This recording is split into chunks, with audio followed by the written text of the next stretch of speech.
On est parti. Donc, le thème du jour, je vous le rappelle, c'est ici, la recherche simple, la recherche avancée et la création des listes. Et en fonction de comment ça se passe, on va peut-être enchaîner avec la comparaison pour ceux qui seraient arrêtés un petit peu après. Je vous salue tous, on est parti. Donc, la recherche, moi, je pars de fonds recherche. Vous pouvez partir également de la liste, mais pour rester cohérent avec le sujet, je vais partir de fonds recherche.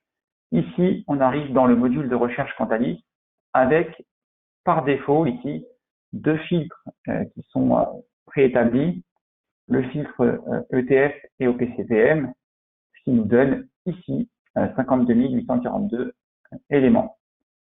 Si on veut supprimer ces deux filtres, c'est extrêmement simple. Pour accéder à tous les produits, tout ce qui est actions, obligations, etc., on a presque 73 000 produits sur Quantalis. Alors, vous n'avez peut-être pas accès à tous ces filtres, parce que vous êtes avec une licence pro, peut-être. En tout cas, pas pro plus. Sachez que les différents types de produits, en tout cas tout ce qui est actions, obligations, etc., sont réservés à la licence Pro Plus. Et également la Nifty Plus, qui est encore au-dessus, mais qui peut le plus. Donc ici, moi, ce que je vais faire, c'est que je vais rester sur les OPCVM classiques. Je vais chercher déjà avec les filtres qui sont ici. Donc là, ici, on parle de catégories. Ces catégories, ce qu'il faut savoir, c'est qu'on a une arborescence qui est extrêmement fine chez Quantalis. Je crois que j'ai déjà dit plusieurs fois au cours des précédents webinars. On a, par exemple, pour les actions, un premier découpage en zone géographique et ici un découpage par action sectorielle. Juste pour vous montrer le degré de précision qu'on peut atteindre, si je déroule ici Action Europe, j'ai après trois sous-catégories. Je déroule pays, j'accède ici aux actions par pays. Et ensuite, ici, j'arrive sur Action France, par exemple, Action France petite moyenne capitalisation et Action France value. Donc, cette arborescence, elle peut être un petit peu complexe. Bien évidemment, ici, on peut chercher un mot-clé. Donc, par exemple, si je veux voir les actions sectorielles technologie, je peux ici chercher uniquement ces sectorielles et j'ai en tout 527 parts de fonds. Vous avez ici des fonds qui apparaissent grisés parce qu'il y a eu une opération. Par exemple, ici, cette part est fermée à la souscription. Elles sont accessibles, hein, vous avez vu, j'ai plus cliqué dessus, mais Quantalis m'informe qu'il y a un petit quelque chose dessus. Après, ici, j'ai une recherche qui est très utile, une recherche par contrat d'assurance vie, donc qui intéressera les CGP et autres conseillers financiers, mais également une partie de nos utilisateurs. Par exemple, ici, si je veux aller chercher patrimoine J+, j'ai fait patrimoine J, et je peux trouver le contrat patrimoine J+, je recherche. Donc là, ici, vous avez vu, hein, en quelques mots, en 2-3 clics, j'ai accès aux 9, c'est écrit ici 9, fonds technologiques du contrat patrimoine J+. Ici, j'ai également un filtre par société de gestion. Donc, je vais vous montrer que c'est extrêmement fourni. On est à être à peine au début de la société. On a énormément de sociétés de gestion. Et j'ai accès ici à mes listes. Donc, avant de chercher par une liste, je vais vous montrer comment créer une liste. Alors, je vais enlever le contrat patrimoine J+. Alors, il y a aussi quelque chose qui est très intéressant dans cette partie de contrat, c'est que vous avez la possibilité de vous créer des listes en intersection. Par exemple, si vous voulez vous faire une liste, je vais prendre deux contrats un petit peu connus, avec le contrat à Bretagne Opportunité et je vais prendre Cardiff Elite ici, vous allez pouvoir chercher les fonds qui sont à intersection de ces deux contrats. OK? Donc ça peut être pas mal. Mettons que vous travaillez avec ces deux contrats en priorité. Vous voulez vous faire une shortlist, une very shortlist avec les fonds qui sont communs à ces deux contrats, de manière à pouvoir traiter uniquement les fonds qui sont en commun, vous allez ici pouvoir cocher les fonds et vous créez une première liste. Je clique sur liste, je coche nouvelle liste et là, je vais l'appeler par exemple intersection Arbo Cardi Élite Action Techno. Moi, j'ai un petit peu anticipé sur ce que je voulais vous montrer. Là, on accède à la vue liste qu'on reverra en détail après. Donc là, je reviens sur ma recherche. Je reviens sur mon critère de techno pour aller un peu plus loin dans cette recherche. Donc là, ici, j'ai mes 517, ma mémoire est bonne, parts de fonds techno. Je vais cliquer sur recherche avancée. Recherche avancée, ici, on accède dans un premier temps à cette fiche d'identité. Ce qu'on va faire dès le début, c'est cliquer sur part principale. Ceux qui m'ont souvent au téléphone, ça c'est, j'aime bien cette part principale. En fait, qu'est-ce que ça fait, cette part principale? Ça permet d'enlever les multiples parts des fonds pour ne garder que la part généralement la plus chargée en frais, qui est pour nous comptabilise la part principale. Donc cette part principale, juste pour bien vous mettre ce petit point en tête, c'est la part sur laquelle on note les fonds. C'est-à-dire qu'un fonds qui a une quinzaine de parts, on va noter la part principale, donc la part la plus chargée en frais, et après, toutes les autres parts du fonds auront la même notation. Donc c'est pas toujours la part principale, pas toujours la part la plus chargée en frais, mais ce sera très souvent le cas. Ici, on peut chercher également par notation. Donc, je vous rappelle ou je vous informe que si vous mettez 4 et 5, vous n'aurez que les fonds à 4-5 étoiles. Pareil, si vous mettez 3 étoiles, c'est pas 3 ou plus, c'est juste les fonds 3 étoiles. On peut chercher, par exemple, les screen-shares, les fonds ISR, mais ça, je vais y revenir après.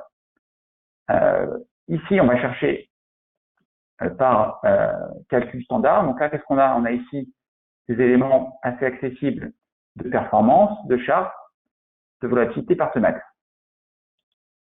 On sait qu'on a actuellement, enfin, on a avec les technos des fonds qui sont très volatiles. Vous pouvez chercher, par exemple, ici, une perte max inférieure à 30 sur 3 ans.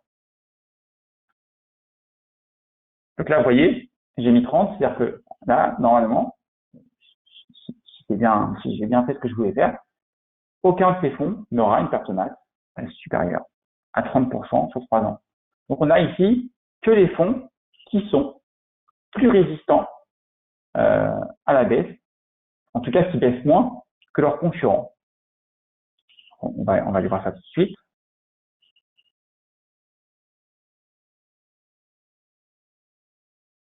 Voilà, on était pas loin du tout. Ici, on a une perte max à moins 29,98. On dirait que j'ai fait exprès. Je n'avais pas prévu de prendre ce fonds, mais ça tourne très très bien. Donc là, ici, on a un fonds qui, en termes de risque, excusez-moi, en termes de risque est mieux que les fonds de sa catégorie. Alors, comment lire ça ici?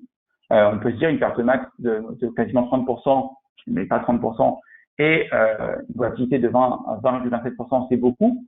Oui, c'est beaucoup, mais par rapport à sa catégorie, il est parmi les meilleurs fonds de sa catégorie en ce qui concerne ces indicateurs de risque. Après, ici, alors le thème, c'est pas la fiche fond, mais j'en parle ça rapidement. Ici, on voit qu'en plus, il est très cohérent en termes d'indicateurs. On prend un Sharpe ou Sortino, par exemple. Mais, quoi qu'il en soit, parfois, vous aurez ici des fonds qui sont, excusez-moi, le 1, c'est là, qui sont très mauvais en termes d'indicateurs de risque, mais ils seront très bons ici. Pourquoi? Parce que, ok, ils sont plus risqués que leur catégorie, mais il n'empêche qu'ils performent beaucoup plus que leur catégorie. Donc, toujours bien mettre en relation. Bon, en l'occurrence, c'est très bon, donc voilà, mais parfois, vous avez des fonds ici qui sont plus volatiles que leur catégorie, mais qui sont quand même très bons. Donc, toujours bien voir le rapport rendement-risque, etc., avec le Sharpe ou le Sortino. Ici, on a les baromètres. Bon, on voit que le fonds est bon dans les marchés baissiers, très baissiers, donc tout est cohérent. Donc ici, si je veux me faire une shortlist hors contrat d'assurance vie, donc là imaginons que ce soit un compte titre ou autre, on va pouvoir choisir ces fonds.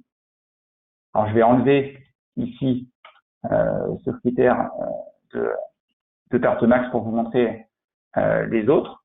Ici, on a également les calculs avancés avec l'écart, enfin, tout ce qui est ratio un peu plus poussé, le risque avec la VaR et la réactivité, la symétrie également, mais ça c'est beaucoup plus pointu.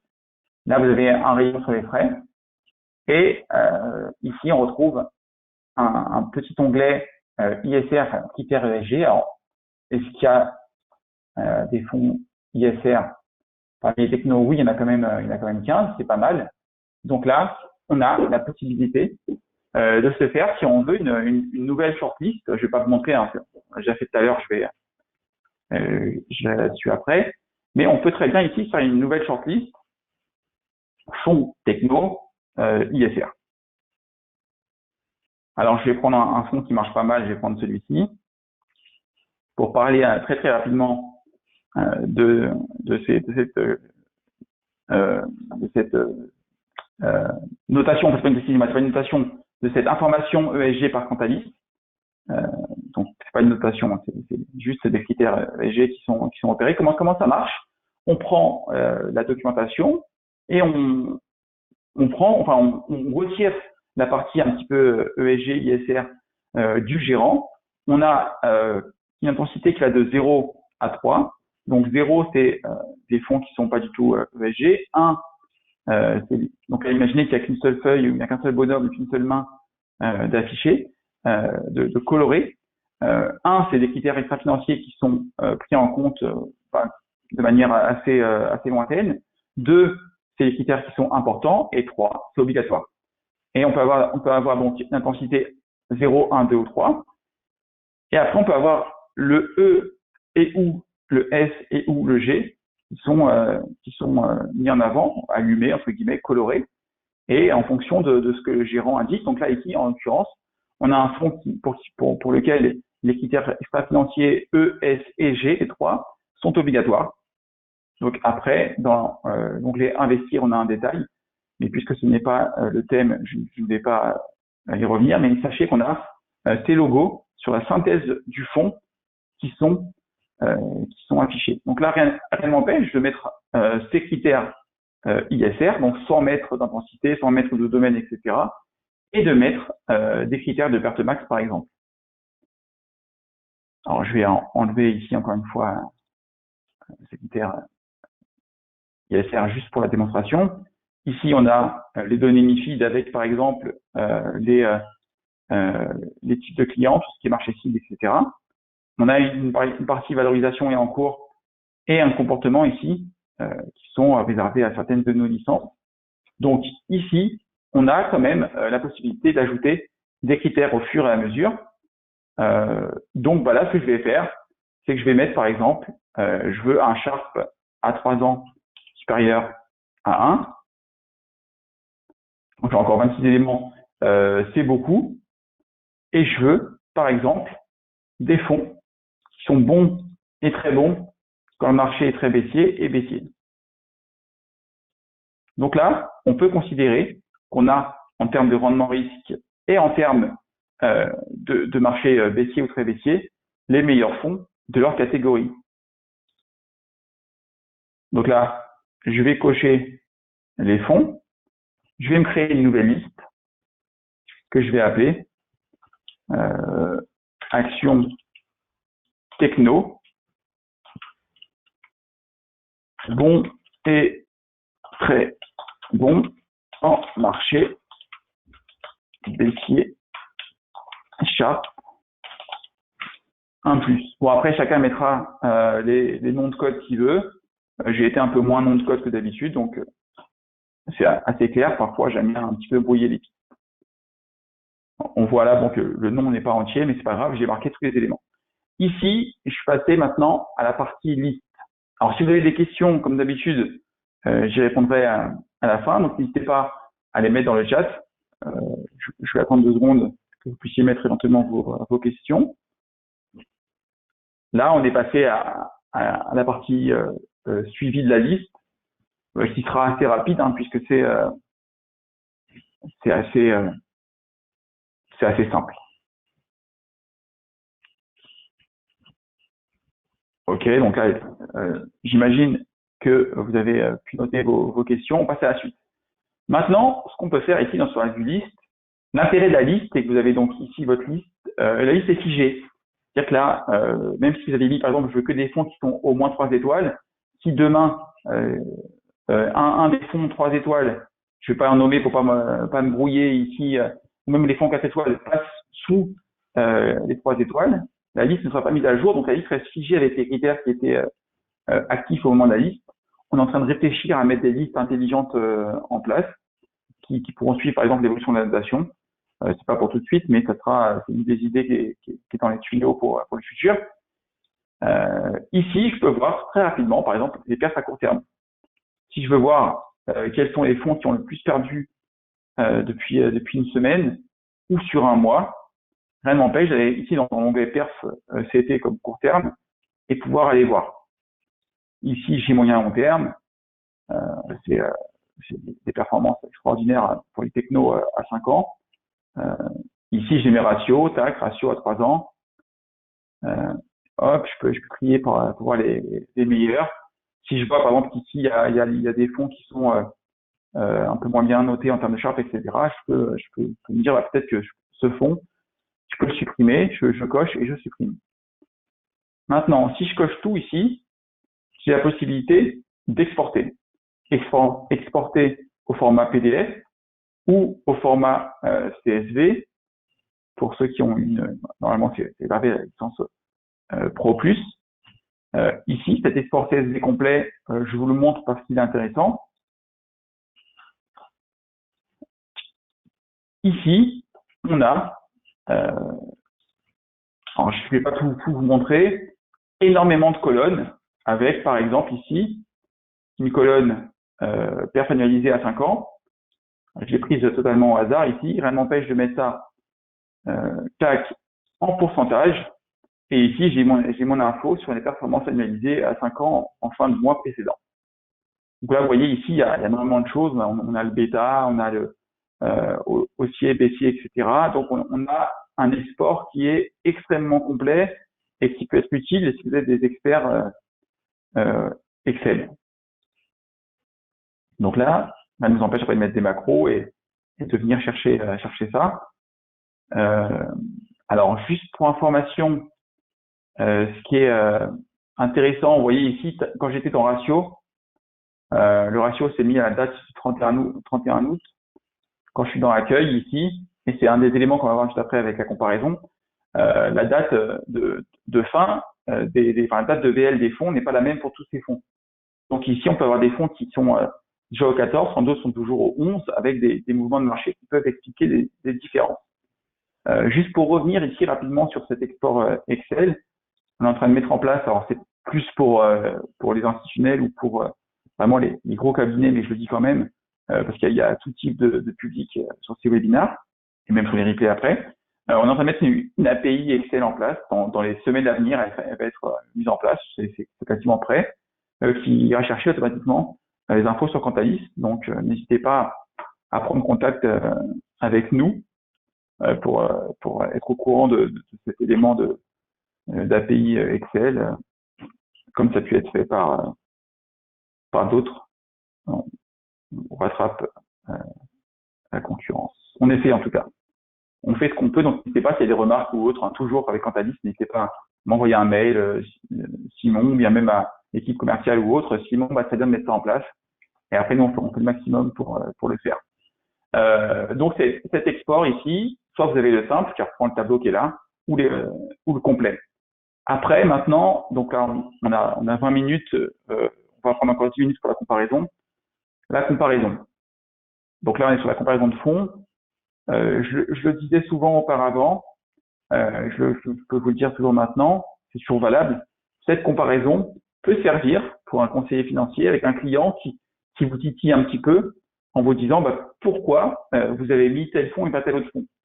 Donc là, on a vraiment pris, en tout cas avec le petit entre guillemets biais des marchés baissiers, la petite protection, on va dire plutôt que le biais des marchés baissiers, on a donc ici ce qui semble être en tout cas hors contrat assurance vie, etc. Donc vraiment les meilleurs fonds, en tout cas les fonds les plus robustes des actions technologiques. Donc là ici, un client qui vous dit pourquoi vous avez pris un autre fonds que celui-ci, pourquoi vous avez pris par exemple le BNP Disruptive Techno et pas un autre fonds, vous pouvez dire, vous voyez, là ici j'ai fait un top 11 des fonds les plus résistants, celui-là, ce fonds-là me plaisait pour telle ou telle raison, et on avance comme ça très facilement. Ici, vous avez différents onglets. Alors l'intérêt, c'est quoi? C'est que par exemple, ici, dans durée, je peux chercher historique commun. Donc là, ce qu'on va faire, c'est qu'on va chercher la date de création, par exemple, la plus ancienne de tous les fonds présents ici. Donc là, on peut supposer très fortement, on peut être certain même qu'il y a un des fonds ici qui a été créé le 1er juillet 2016. Donc là, on a un historique commun pour tous ces fonds. Alors, je vous l'ai pas dit, excusez-moi, ici, on n'a que trois courbes à l'écran. Pourquoi? Parce qu'on a limité enfin, en tout cas, c'est en train d'être revu, ça. On a limité pour l'instant à 10 courbes. Et puis, puisque j'avais 11 éléments, j'ai 10 courbes, 3 courbes ici. Si j'enlève un fond, je pourrais cocher les 10 et avoir les 10 courbes à l'écran. L'intérêt, en fait, de cocher pour le tableau qui est là, c'est qu'on a après ici en dessous accès à la corrélation et que la corrélation ici est limitée aux fonds qui sont dans le tableau. Donc, on est en train d'enlever cette limite à 10. Pourquoi? C'est pas tant pour la lisibilité du tableau, parce que autant vous dire que dès qu'on met 4-5 produits, les courbes deviennent moins lisibles, mais c'est pour que vous puissiez avoir accès en dessous au tableau de corrélation avec un peu plus de produits. Donc retenez bien ça, c'est important. Ici, donc vous avez ces différents onglets. L'intérêt ici, outre le fait d'avoir mis la durée commune, vous voyez, j'ai mis historique commun, mais on peut mettre en year to date ici par exemple. Je peux également mettre une date de fin ici commune, par exemple au 31 en fin de mois précédent, de manière à ce que tous les produits soient à une même date et un peu dans le passé pour pouvoir faire un reporting en fin de mois par exemple. Et voilà. Donc après, ce qu'on peut faire ici, c'est très simple, c'est ajouter par exemple un indice de référence. Donc là ici, alors là j'ai cliqué sur catégorie. Donc là, ce qu'on fait, c'est qu'on va mettre la moyenne des catégories des fonds actions sectorielles technologie de Cantalis. Et on peut également ici mettre un indice de référence. Par exemple ici, alors Information Tech ou Biotechnologie, on peut mettre un indice de référence au choix. Tac, tac, tac. Alors c'est juste pour regarder rapidement, excusez-moi, je crois que je suis tout seul, je vais faire ce que je ferais d'habitude. Je vais chercher l'indice de référence ici de Cantalis. Je voulais être sûr que c'était bien celui-ci, le World Information Tech. Donc là, si je mets Tech, hop, je peux ajouter également l'indice de référence. Bon, vous voyez, hein, c'est bien beaucoup moins lisible ici directement, mais au moins vous avez des informations de performance et de volatilité. Là, ici, en dessous, vous avez tous les différents sous-onglets, le risque, par exemple, orienté risque, les ratios. Vous avez ici un onglet en perf glissante, en année calendaire. Et après, on a un onglet que je trouve, moi, extrêmement intéressant, celui d'onglet personnalisé. Donc, pour information, il est réservé à la licence Pro+. Je fais une petite parenthèse rapide, ici très rapide. Pour ceux qui étaient là depuis le début des webinaires, vous avez quelques-unes à être là depuis le début et encore une fois, je vous remercie.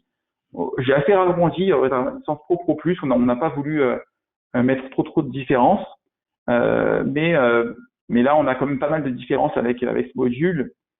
Surtout sur le type de produit. J'ai pu voir une question qui pose une personne qui pose cette question, on peut y répondre après. Juste pour conclure ici, l'onglet personnalisé, vous allez pouvoir ici aller chercher, par exemple, la performance 2018. Vous prenez l'élément, vous le glissez ici et je rafraîchis. Alors là, il y a pas mal d'éléments qui sont pas vu que j'ai mis pas mal de critères de date, etc. Ah oui, j'ai mis un début 2020. Ce que je vais faire, c'est que je vais mettre sur un an en partant de 2019, parce que j'avais pas de charte, etc. Je vais même mettre un peu plus loin, je vais mettre 2015 pour avoir accès à ma paire 5 ans ici, quand c'est possible. Donc là, ici, j'ai un sens interdit puisqu'il y a des fonds qui n'existaient pas en 2015. C'est pas grave, hein, c'est juste pour l'exemple que je vous montre tout ça. Ici, j'ai mon tableau qui est prêt avec les éléments que moi j'ai choisis. Donc là, bon, je vais enlever la paire 5 ans pour avoir tout. Ici, sachez qu'il faut 7 critères ici pour avoir tout dans un seul tableau visite ici. Si j'en mets un huitième, il y a un petit ascenseur ici, un petit tapis roulant qui apparaît. Et c'est ainsi que je pourrais traiter toutes les informations. Je conclus ici avec l'information de l'export CSV simple et complet. Donc complet, c'est pas compliqué. Ça reprend le même tableau que tout à l'heure sur la vue de la liste.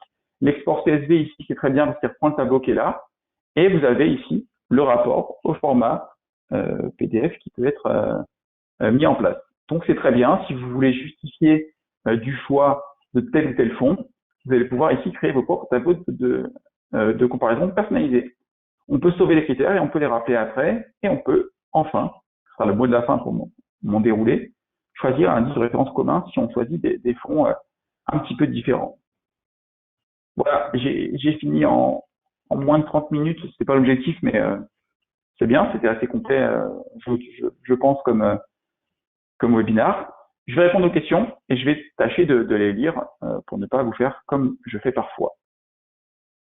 Alors, il y a une question qui est très longue. Je la lis avant pour voir, tac, tac, tac.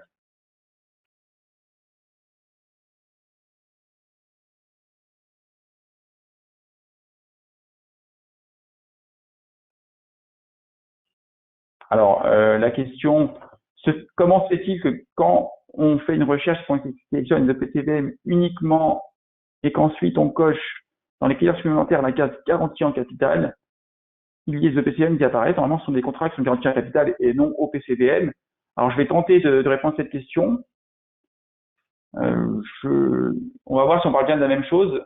Je ne sais pas qui a posé la question, mais c'est pas grave du tout.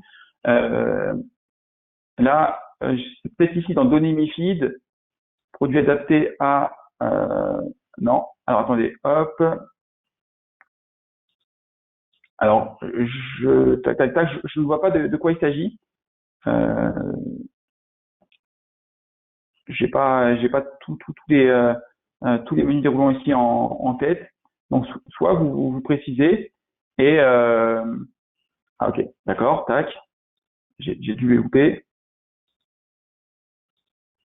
Ah ok, c'est là. C'est ici. Alors là, en fait, ici on parle bien des données MiFID qui sont liées au fond. Hein. Donc là, ici, par exemple, si je prends garantie de capital, je vais en prendre un au hasard. Ici, c'est les fonds qui, dans leur fiche fonds, dans la partie ici investir, dans les marchés cibles, tac, tac, tac, ici, on doit, alors attendez, tac, Stéphane, je vais voir ça parce que je suis pas sûr de ce que je vais vous dire. Donc là, normalement, ce sont des fonds qui, dans leur, en tout cas, à vérifier. Je vérifierai et je vous donnerai la réponse la semaine prochaine.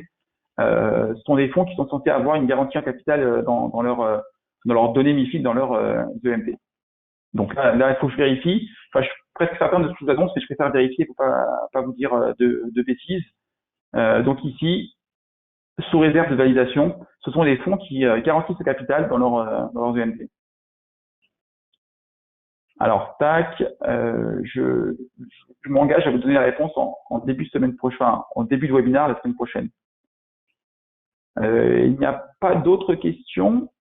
Je vous laisse encore une quinzaine de secondes pour au moins me dire s'il y a une question que j'attende. Sinon, s'il n'y a pas d'autres questions, je vous remercie à tous de votre présence régulière ou pas. J'espère avoir répondu, et c'est peut-être le cas puisqu'il n'y a pas beaucoup de questions à vos questions. Donc la semaine prochaine, ce qu'on fera, c'est qu'on fera le module d'assurance vie qui est assez rapide, la gestion la gestion des rapports, et on fera un petit tour aussi sur notre tableau de bord avant. Donc là, on sera le 22 septembre. Le 29, on fera la Multiplus. Et le 6, on refera notre parcours complet dans sur Cantalis avec l'ensemble des modules, la formation la plus dense qui dure 1 heure et demie. Moi, je ferai peut-être une petite pause au milieu pour être tout à fait efficace sur la fin. Je vous souhaite à tous une bonne journée, une bonne semaine et je vous dis à la semaine prochaine pour ceux qui sont toujours avec moi. Au revoir.